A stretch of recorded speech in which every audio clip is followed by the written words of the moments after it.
Est-ce qu'en attendant, peut-être encore 1 ou 2 minutes, on veut faire un tour de qui s'est connecté d'où? Donc j'ai vu des gens de Paris, de Nantes, de Normandie, d'Alsace. Je sais qu'il y a des gens de Provence, de Canet-en-Roussillon, Franconville en Val d'Oise, de chez moi, merci Michel. Donc de chez toi, je pense que c'est quelque part vers Grenoble. Des personnes d'Aix-en-Provence, de Marseille. Bonjour de Marseille, je pense pour le coup, Lille. De l'Hérault. Donc on a un beau tour de France. De Nanterre, des bords de Seine. Et voilà, plusieurs personnes de Paris également. Vraiment.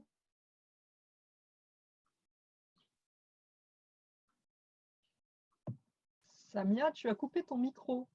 Non, c'est bon. C'est bon? Alors, est-ce que Oui, ça va. Ok. Donc, eh bien, chers amis, je suis vraiment très heureuse de vous accueillir aujourd'hui dans le cadre de la Coaching Week où s'inscrit notre atelier autour du digital. Nous sommes donc ici presque tous présents, membres de la commission intelligence artificielle digitale et coaching d'ICF. Edith, qui manage notre équipe, est présente, Michel, Sarah et Philippe qui ont co-construit avec moi l'atelier que nous vous proposons. Et je ne sais pas si Romain est là. En tout cas, bienvenue à tous pour cet atelier. Nous avons effectivement, dans le cadre de cette Coaching Week, voulu inscrire notre travail de la commission intelligence artificielle et digitale. Et nous sommes effectivement dans cette période particulière, nouvelle. Nous sommes vraiment au cœur d'une transformation digitale, même pour nous, coachs, nous qui habituellement accompagnons nos clients dans les méandres de la transformation et de la transformation digitale. Et là, comme eux, nous sommes impactés et nous avons des expériences diverses et variées autour du digital. Et donc, effectivement, notre thème, le titre de notre atelier est pour vous, comment le digital, l'IA a changé votre coaching. Nous allons être ensemble jusqu'à 17h. Cet atelier se veut interactif, nous allons travailler en sous-groupe, nous allons vous apporter et synthétiser nos recherches, nos réflexions autour du digital, mais surtout, nous allons vivre l'expérience de pouvoir partager nos ressentis, nos vécus durant ce mois et demi. En fait, cette expérience du digital depuis le 16 mars. Vous avez été très nombreux à participer, mais également à répondre au sondage que nous vous avons envoyé. Alors, ce qui ressort de ce sondage, c'est assez simple. Nous sommes 100% de coachs.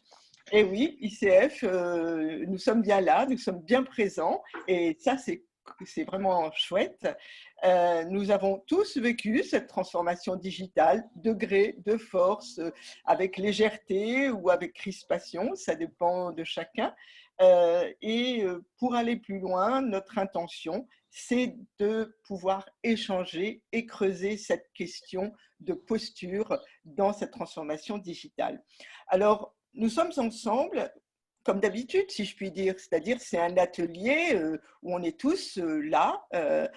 On a juste des petits écrans, on a juste des petites vignettes qui sont très jolies avec des visages souriants et colorés. Et nous allons faire, comme d'habitude, une petite inclusion et nous allons travailler donc en sous-groupe. Pour ce faire, je vous fais une petite proposition, vous êtes libre d'y répondre ou pas, mais je vous invite à être présent dans le cadre de ce premier sous-groupe. Je vous propose de vous reconnecter à votre corps, d'être à l'écoute de la façon dont vous respirez sans rien y changer de particulier. Et je vous invite juste à noter les émotions d'un côté et les commentaires, et bien sûr ils sont nombreux, qui viendront à votre esprit pendant toute la durée de cet atelier. Voilà. Alors ce travail en sous-groupe, nous allons constituer des groupes de 5 personnes. Nous allons travailler, échanger ensemble 15 minutes et puis 2 minutes avant le retour, vous allez avoir un signal pour vous informer que la personne qui sera en train de parler aura 2 minutes pour conclure son intervention. Deux questions que nous vous invitons à vivre ensemble, en sous-groupe. Quel est le sentiment qui a émergé le plus souvent, je dirais, lors de vos expériences de télétravail, réunion, coaching, supervision, mentorat digital? Ça, c'est la première question. Et la seconde, aujourd'hui, après plus d'1 mois, où en êtes-vous? Donc, Philippe va vous partager en sous-groupe. Je vous souhaite de belles conversations, de beaux partages et à tout à l'heure. 15 minutes pour ce temps d'inclusion et de partage. Donc, merci à vous tous d'avoir été dans ces sous-groupes pour le partage et l'inclusion, avec cette attention particulière à la sensation du corps et à la présence. Et maintenant, je donne la parole à Philippe pour poursuivre notre atelier. Oh, pardon. Oui, ce sera Sarah avec une petite introduction de la commission, justement. Merci beaucoup. Donc effectivement, la commission intelligence artificielle, digital et coaching s'est constituée à l'automne 2018. C'est le premier groupe de travail sur ce thème au sein d'ICF et également au sein d'une fédération de coachs. Nous nous sommes donné effectivement pour objectif 3 missions: d'assurer une veille, d'être sur les évolutions et les avancées de l'IA qui peuvent impacter notre métier, d'être le relais auprès des adhérents ICF et également d'être un acteur engagé dans la réflexion en France et à l'étranger vis-à-vis notamment de l'éthique et de la place de l'éthique dans le développement de l'IA et son impact sur les métiers de l'accompagnement. Donc notre commission est composée de 3 ingénieurs en IA, de 2 superviseurs et d'un coach intervenant en école de commerce sur l'éthique et l'IA. Et Philippe va vous présenter brièvement l'état des lieux de notre travail de veille. Je te laisse la main, Philippe. Merci Sarah. Encore bienvenue à tout le monde et je vais essayer pour vous de décrypter un peu, je dirais, le concept le plus important qui gravite autour de cette intelligence artificielle, qui est en fait quelque chose qui permet à des machines d'accomplir des tâches qu'on pourrait penser uniquement réservées aux humains et qui simule finalement les capacités humaines comme la perception et le raisonnement. Alors, c'est bien évidemment basé d'abord sur un algorithme. Donc, ce sont des outils informatiques. Donc, les algorithmes, c'est des instructions, c'est des recettes, comme des recettes de cuisine qui, sur base de logique et de données, vont pouvoir donner un résultat attendu. Les datas jouent un rôle prépondérant dans l'intelligence artificielle et les datas, en fait, vous en générez tous les jours. Vous en générez quand vous allez au magasin, vous faites une photo, vous utilisez votre GPS, vous allez sur Facebook à une certaine heure et vous allez regarder certaines choses, vous laissez des traces. Et en fait, nous gérons tous en fait des traces tous les jours et chaque minute, il y a à peu près, je dirais, 4,5 millions par exemple des vidéos qui sont regardées sur YouTube, 188 millions d'emails échangés, ça fait une masse énorme d'informations. Et l'IA, qu'est-ce que c'est? C'est en fait, ce sont des algorithmes et on verra des différentes façons de le faire, mais ce sont des algorithmes qui sont beaucoup plus complexes que ce qu'on avait pu prévoir au départ, mais qui surtout, avec cette masse importante de données et donc cette capacité aussi de gérer ces données. Donc, il faut à la fois les stocker, mais il faut aussi avoir des processeurs très rapides pour pouvoir le faire et aussi avoir un Internet assez bon. Et on sait très bien que la bande passante est importante en ce moment. C'est ça qui va pouvoir faire finalement cette simulation du cerveau de l'être humain. Alors, il y a deux choses qui sont importantes à voir. On parle beaucoup dans la science-fiction de ce qu'on appelle l'IA forte. C'est finalement une intelligence artificielle qui a une conscience autonome, qui est égale ou supérieure à l'intelligence humaine. Ce n'est pas du tout ce qui existe pour l'instant. Pour l'instant, on voit surtout ce qu'on appelle l'IA faible. Alors, elles sont déjà très, très bien. Elles font déjà des choses superbes, comme battre des joueurs d'échecs, etc. Mais la réalité actuelle, c'est l'IA faible. Et c'est important, je crois, de le dire dans cette discussion qui est liée autour du coaching. Alors, l'IA faible, si on regarde finalement l'IA, je ne sais pas si vous voyez cette page-ci, vous voyez des cercles concentriques dans l'intelligence artificielle faible. Vous avez en fait le machine learning. Le machine learning, c'est quoi? Eh bien, on apprend un algorithme via des outils mathématiques de corrélation de détecter certaines choses pour juger de lui-même ce qu'il doit faire. Typiquement, c'est la gestion de vos spams dans vos emails. C'est ce qui permet de reconnaître des formes minimales. C'est ce qui avait aussi été utilisé dans la programmation d'ELISA. Vous avez peut-être entendu parler de ça, c'était dans les années 60, avec une technique assez rogerienne de répondre finalement à des questions qui étaient posées par un interlocuteur sur une machine. Donc, ça a ses limites, ça peut faire des choses, mais ça a ses limites. L'autre chose qui est beaucoup plus, je dirais, impactante, c'est ce qu'on appelle le deep learning. Et le deep learning, c'est quoi? Eh bien, c'est en fait un programme qui va apprendre à apprendre tout seul. Et en fait, ce que l'on fait, c'est on utilise un mimétisme de notre cerveau qui sont les neurones. Et vous voyez une petite image sur la droite. On présente finalement un ensemble de réseaux de neurones et il peut en avoir des millions, mais ils sont organisés en couches. Et donc, il y a une entrée à gauche, je ne sais pas si vous voyez mon curseur, mais donc il y a une entrée à gauche avec toute une série d'animaux.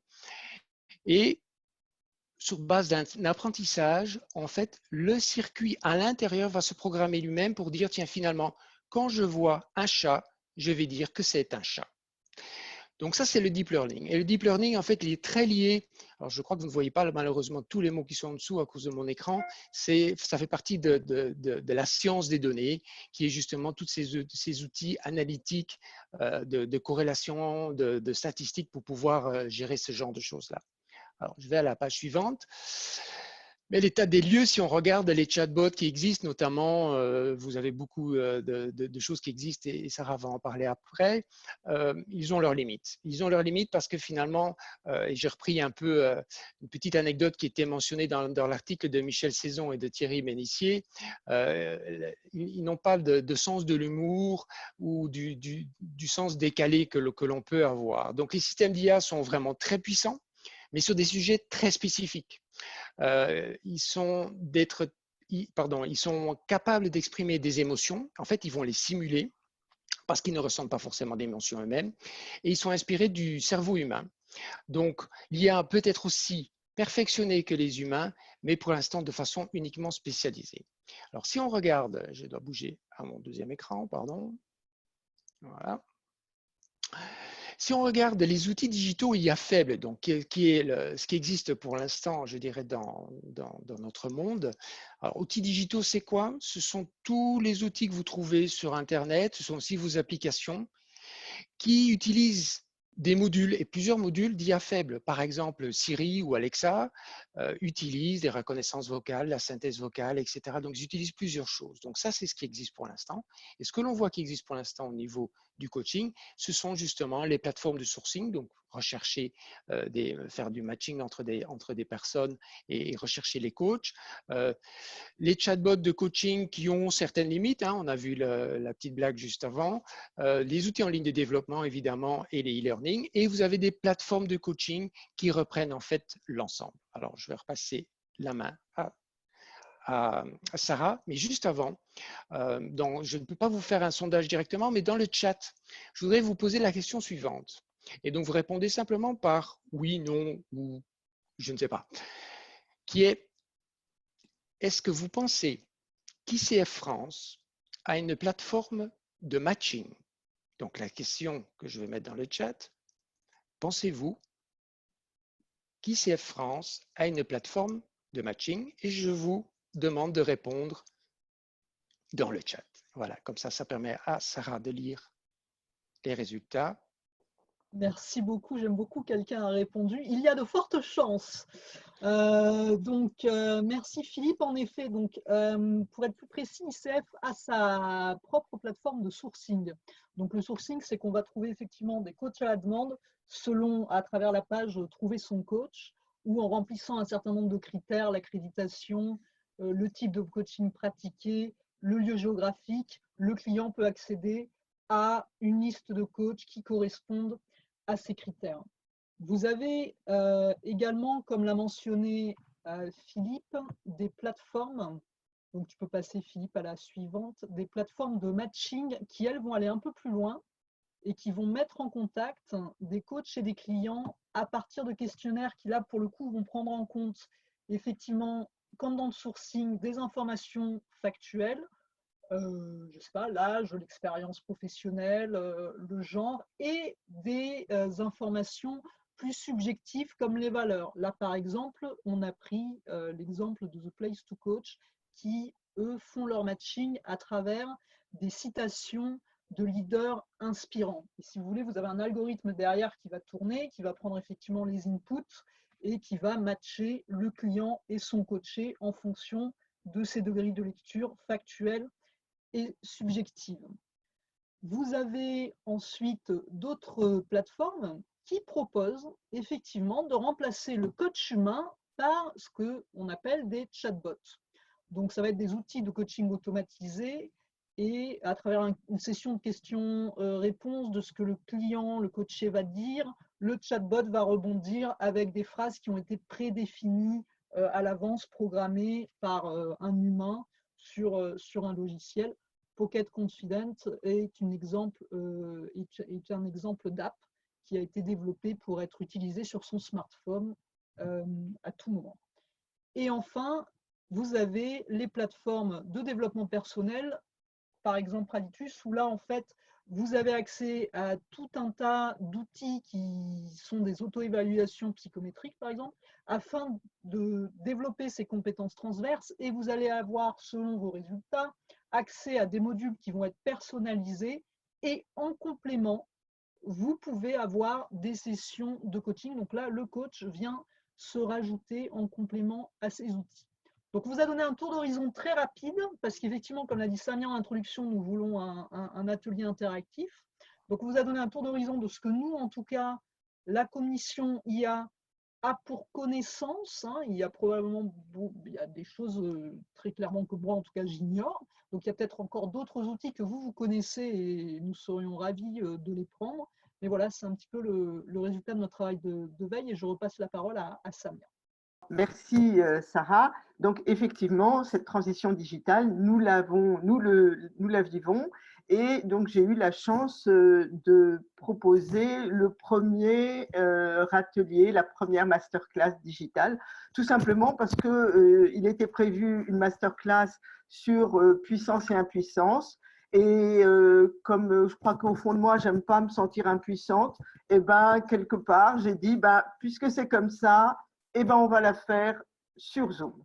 Et donc, nous avons eu le 25 mars un atelier sur la puissance et l'impuissance, où mettre le curseur dans cette période de crise. D'ailleurs, un certain nombre de participants sont aujourd'hui parmi nous et je les remercie. Et j'ai voulu demander à deux personnes, deux coachs, deux consoeurs, de partager avec nous leur expérience et leur vécu. Donc, l'une était, on va dire, pas très intéressée par la notion du digital. Pour l'atelier, elle était venue et s'était inscrite parce que c'était in vivo, in situ. Et qui plus est, pour partir du corps, des émotions et de la présence à soi. Donc, effectivement, on était loin du digital. Donc, je vais demander à Patricia si tu veux bien venir et partager ton expérience, soit spontanément, soit si tu as besoin, je peux te poser deux questions si tu le souhaites. Alors, je ne sais pas si on m'entend là. C'est bon? Oui, on t'entend Samia? très bien. Ok. Ouais. Mais bonjour tout le monde. Effectivement, moi, je m'étais inscrite à cet atelier qui était sur Paris. Moi, je suis dans le sud de la France et donc j'avais bien envie de participer à quelque chose de vivant et de corporel. Je suis coach et suis également gestalt thérapeute très orientée sur les processus corporels.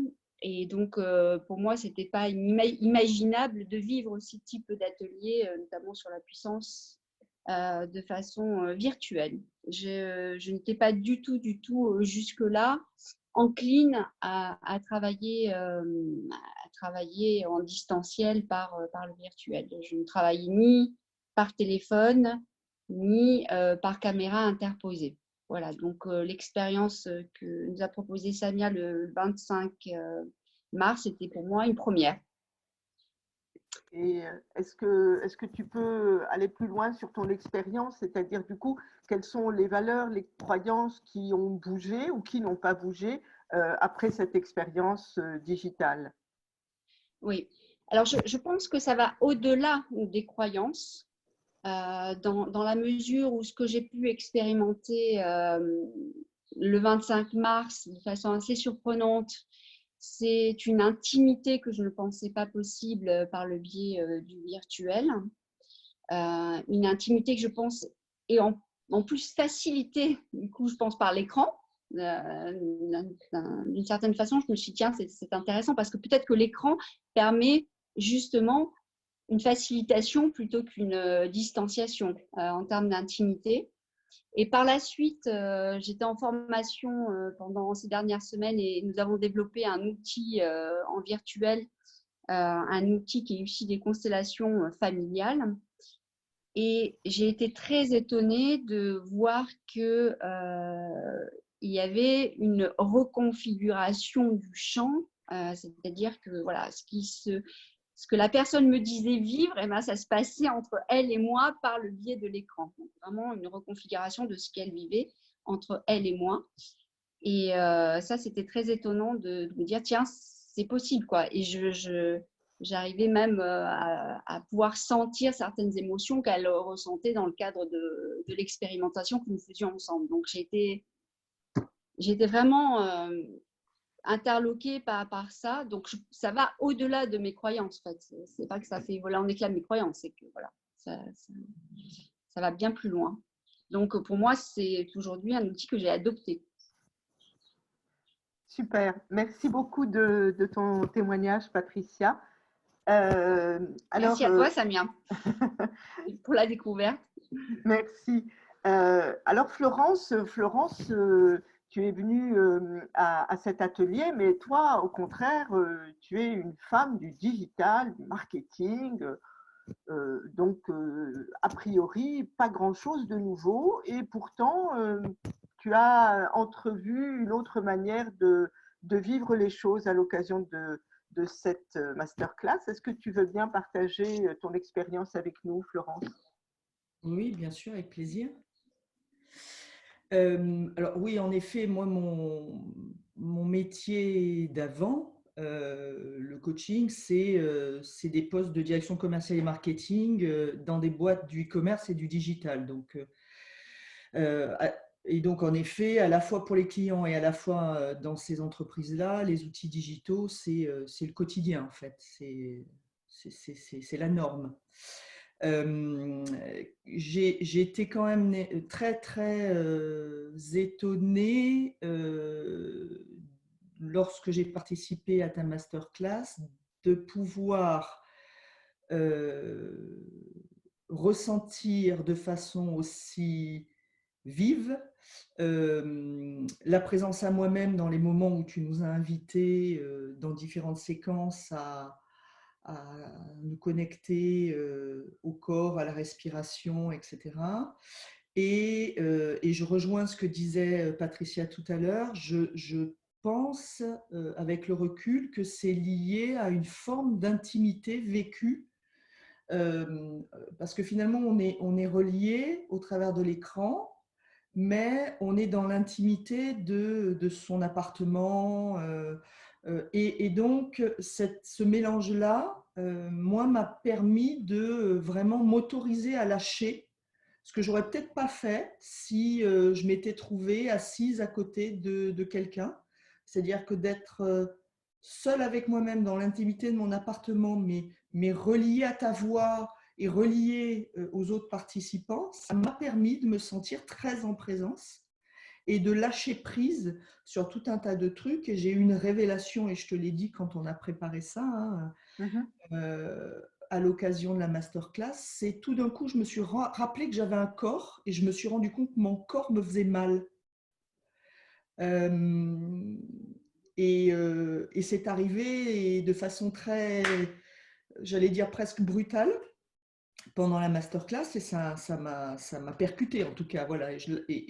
Et ça, c'est assez étonnant que ce soit possible dans des conditions de distance et au travers de cet outil-là. Mais vraiment, moi, ma conviction aujourd'hui, c'est ça, c'est relier, mais dans son intimité, à distance, et donc quelque part juste centré sur l'instant et sur soi. Et j'ai trouvé ça très puissant et très étonnant. Merci, merci pour vos témoignages, Florence et Patricia. Alors voilà, vous avez des questions, 3 questions qui nous ont semblé importantes de vous amener pour cette possibilité de débat, d'échange, de partage. Donc, quels sont les apprentissages que nous avons tirés donc, de cette pratique du coaching suite à ces expériences collectives de fonctionnement à distance, hein, que ce soit avec un seul client ou à plusieurs? Qu'est-ce que nous en apprenons? Qu'est-ce que nous en retirons? De quoi prend-on conscience dans notre posture de coach à travers l'utilisation du digital? Il y a eu 2 témoignages qui ont commencé à l'exprimer clairement, mais je vous invite à poursuivre. Et puis, quel nouveau savoir-faire, savoir-être avez-vous développé ou devons-nous développer pour aller plus loin dans le digital? Toujours ma petite consigne, restez centrés. Vous avez un corps, ne l'oubliez pas, nous ne sommes pas des fantômes. Soyons vivants, présents à nous-mêmes. Nous avons 25 minutes d'échange. Nous vous invitons à avoir un rapporteur de façon à synthétiser le contenu de ce qui s'est partagé. Et puis, nous reviendrons en plénière tout à l'heure. Et vous aurez 2 minutes pour conclure avant de revenir en plénière. Merci d'avoir fait ce moment, ce travail en sous-groupe. Il y a des rapporteurs. J'invite les rapporteurs en levant la main. Vous avez la possibilité de lever la main pour ouvrir votre micro et synthétiser les propos, les idées forces qui ont été échangées dans le travail de sous-groupe. Je veux bien pour mon groupe. Merci. Bastien, est-ce que j'ai la possibilité de partager peut-être mon écran? Moi, j'ai pris des notes sur un tableau virtuel qui s'appelle Miro. Voilà, je t'en prie. Alors, hop.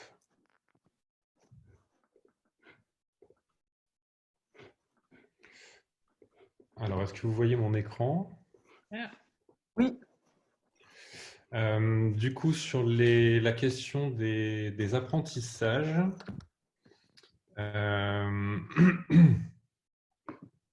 ce qui revenait, c'est qu'il y avait pas mal de choses autour du rythme, que finalement, les accompagnements à distance, ou en tout cas le coaching à distance, il y avait un cadre qui était différent, mais qui permet d'amener une certaine intensité et le fait que ça soit bien cadré, cadencé, on allait à l'essentiel et il y avait une attention qui était plus élevée.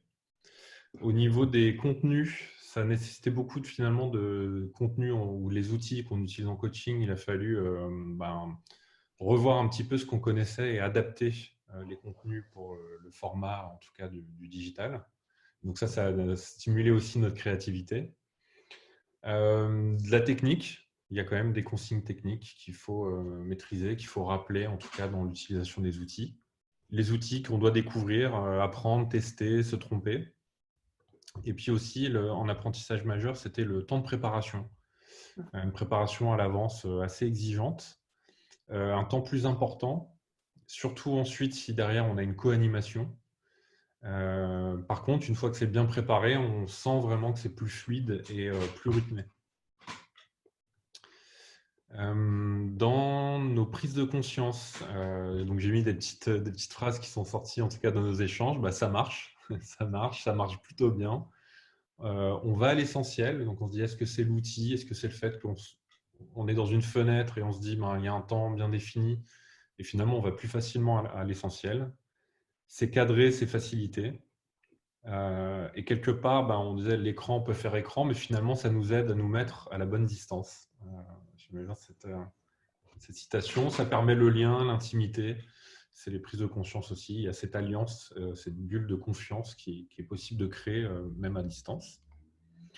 Et donc sur les savoir-faire et savoir-être, on n'a pas eu le temps de traiter toute la question parce qu'on a beaucoup débattu sur les deux premières, mais ce qui est ressorti, c'est de l'organisation, aussi bien au niveau des outils que de la préparation, des méthodes d'animation, aussi un savoir-faire et savoir-être autour de comment créer et maintenir la relation à distance, et puis finalement la créativité. Donc, parce que pour revoir un peu nos fonctionnements actuels, comment on change, et là il faut aller se creuser, il faut aller se challenger et trouver d'autres façons de faire, ou en tout cas demander aussi à d'autres, ou se mettre en groupe pour trouver des façons de faire différentes. Merci beaucoup Bastien et ton groupe, les personnes qui étaient avec toi. Et puis merci de nous faire découvrir le petit Miro, qui n'est pas si Miro que ça. Et bravo. Je donne la parole à un autre contributeur d'un autre groupe. Anne? Merci. Oui, vas-y, je t'en prie. Oui, alors je parle au nom de mon groupe, on était 4, hein, donc je vais reprendre des éléments qu'a déjà cité Bastien sur la préparation. La préparation, elle nous concerne nous en tant que coach, mais aussi la préparation des participants pour des conditions techniques, d'environnement, qu'ils soient dans un lieu aussi où ils seront confortables et pas dérangés. Qu'ils aient un grand écran, un casque si possible. Donc, on prend cette vigilance-là de les prévenir avant. Bien sûr, ça vaut pour nous, hein, de notre équipement. Donc, il y a le matériel, il y a le rythme pendant les séances.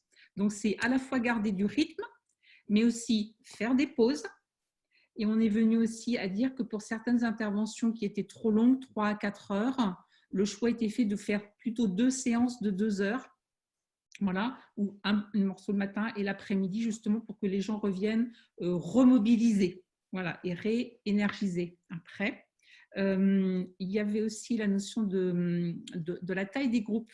Et donc, quand on est un peu plus nombreux, c'est difficile d'être tout seul pour animer, pour faciliter. Et donc, on a besoin d'un coéquipier pour se charger de toute la technique. Donc, ça, c'est de nouveaux apprentissages également. Il y a des notions, voilà, de visuel, de corporel aussi, donc avec plein d'éléments auxquels on va être peut-être un peu plus attentif. Il y avait une part aussi de cadre et d'environnement.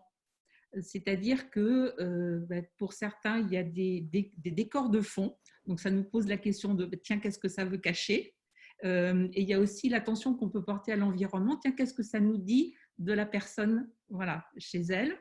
On a parlé aussi des interférences. Tiens, qu'est-ce qui vient brouiller les pistes et est-ce qu'on y est sensible? Il y avait l'exemple du chat, en fait, qui vient sur les genoux. On le présente à l'écran. En face, est-ce qu'on réagit ou on ne réagit pas? C'est comment on utilise ou pas ces interférences ou ces interventions, en fait, d'autres éléments dans la séance. Et puis, il y avait donc une autre partie aussi qui revient sur le cadre. Comment on fait un cadre qui va être adapté à ces conditions-là. Et on a proposé aussi de mettre au départ des séances un point de vigilance ou d'apprentissage pour nous, mais aussi pour les personnes, en termes d'écoute, en termes d'expérimentation du silence, en termes de temps de parole et de ce qu'on va dire. En quoi ce que j'ai à dire va faire avancer le groupe. Donc, c'est vigilance également donc sur comme sur du méta-apprentissage, voilà, de ce qu'on est en train de vivre. Je sais Merci beaucoup. Oui, Pierre veut ajouter Pardon, quelque chose. tu avais terminé? Non, c'était juste pour dire, est-ce que mes coéquipières voulaient rajouter quelque chose, mais voilà ce que j'avais noté en tout cas. Merci beaucoup, Anne. Je me demande si Sylvie ne voulait pas intervenir. C'est bien ça?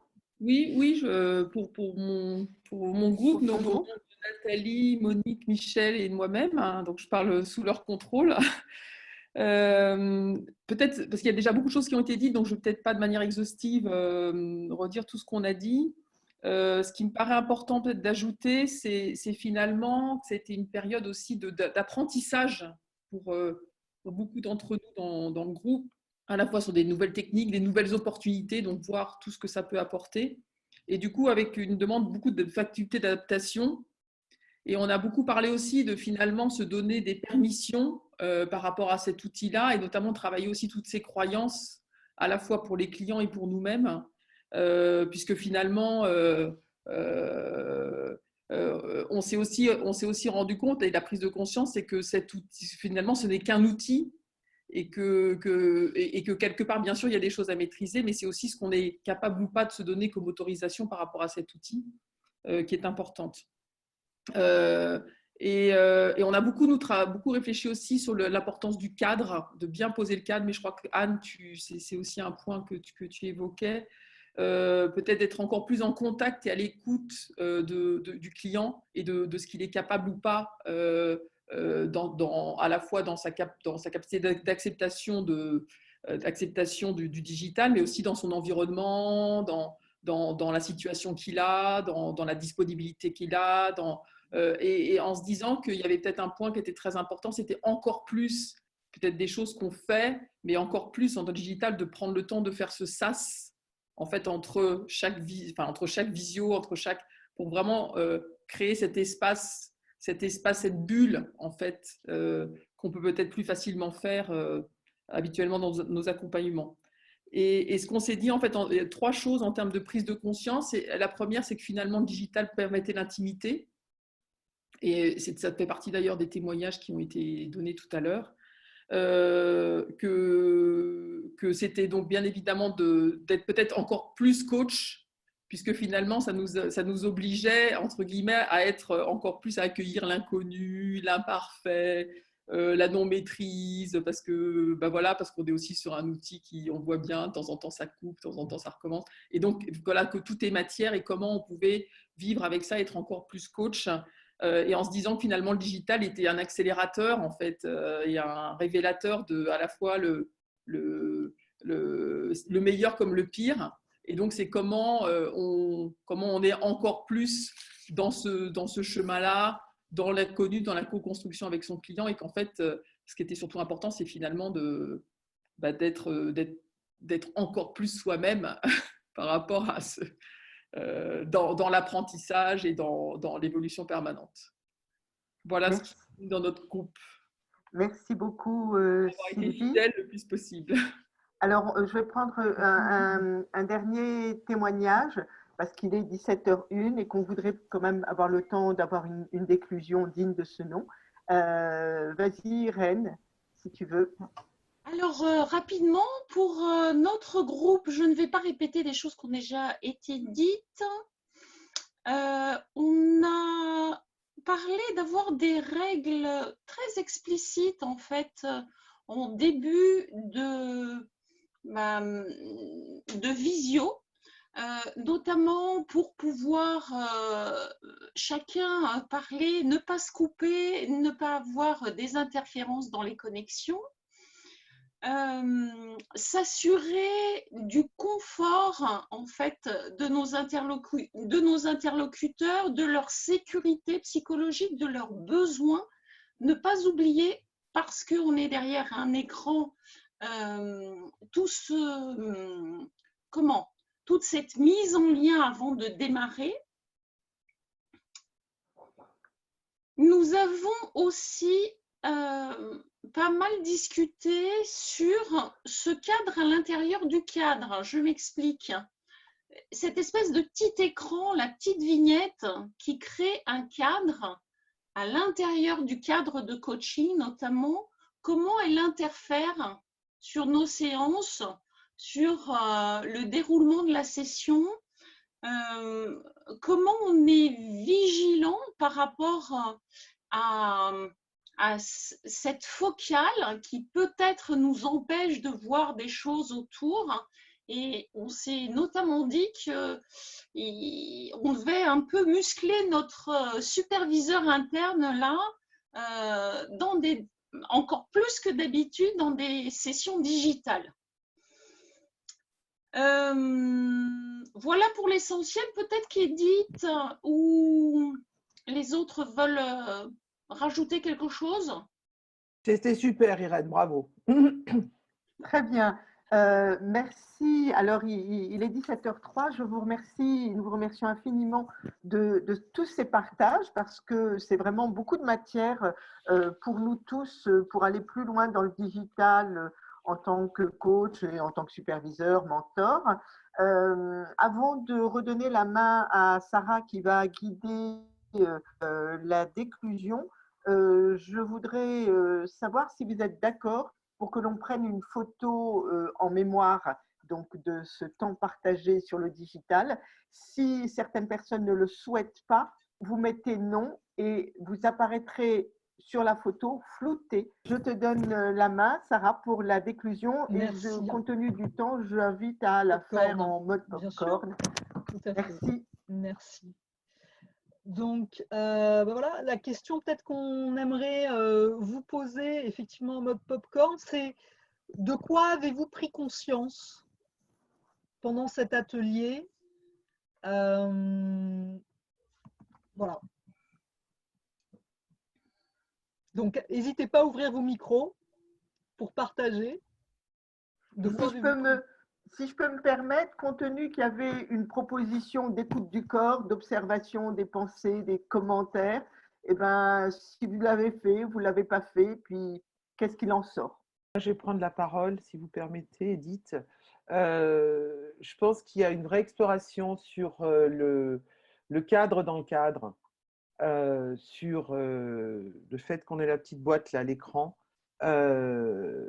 et ce zoom, la focale qui est imposée, cet aller-retour, et que c'est vraiment intéressant parce que c'est vraiment au cœur de notre métier, et que c'est vraiment une ficelle que j'ai envie, moi, d'explorer. Merci, Edith.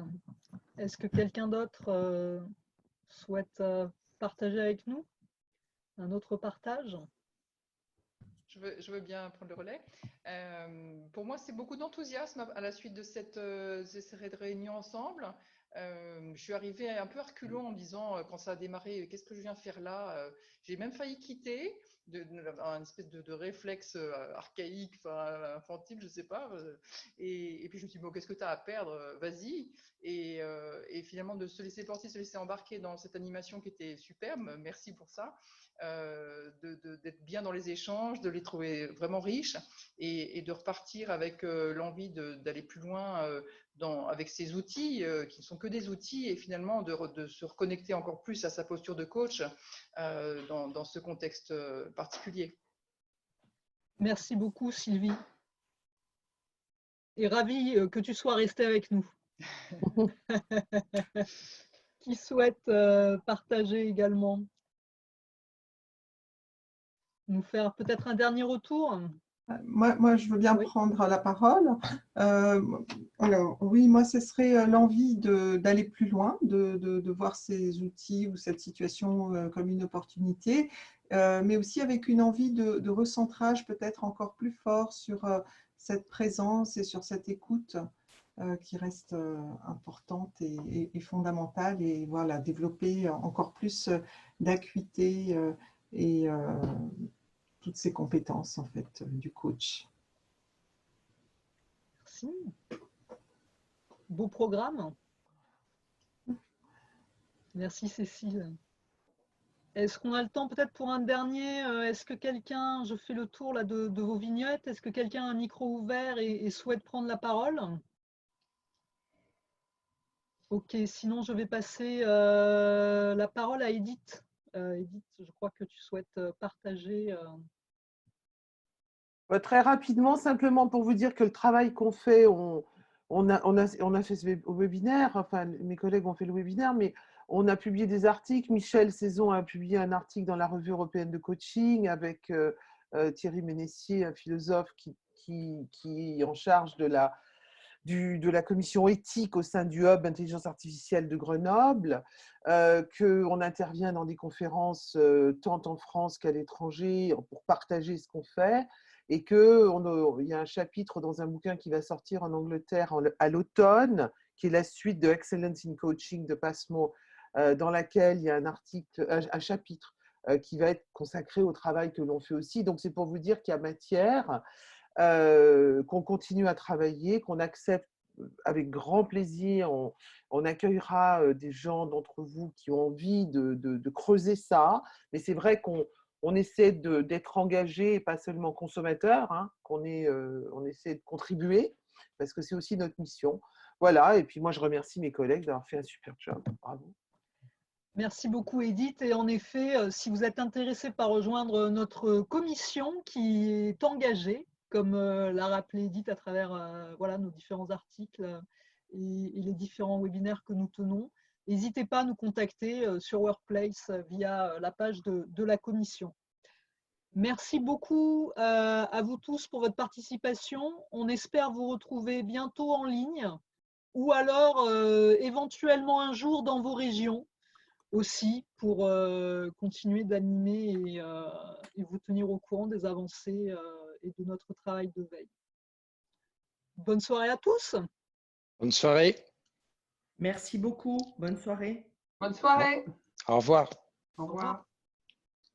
Au revoir à tous et merci.